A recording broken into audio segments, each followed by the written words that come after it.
Hi mga bishi! Nandito kami sa Santa Rosa, Laguna. Ayan. So, bali, naghahanap kami ng mabilhan ng pagkain.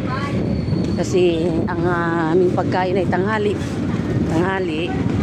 So, kanina, may mga ano naman doon. Kape, tinapay.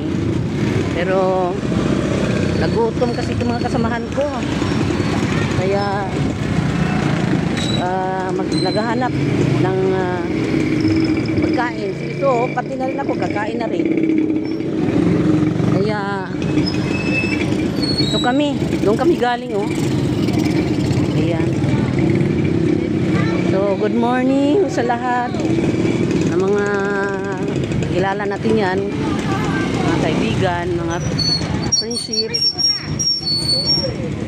So, tawid tayo dahil wala kayong tinapay, ha? pasok kami dito at kakain. Dito na ba? Magkano daw? Oo, pwede na. Magkano? So, kakain kami dito ng ayan, kaldi-kaldirong pagkain dito. Bye muna, bye muna mga nanay, mga kabishis. And God bless po sa lahat. So, goodbye for now. Bye-bye.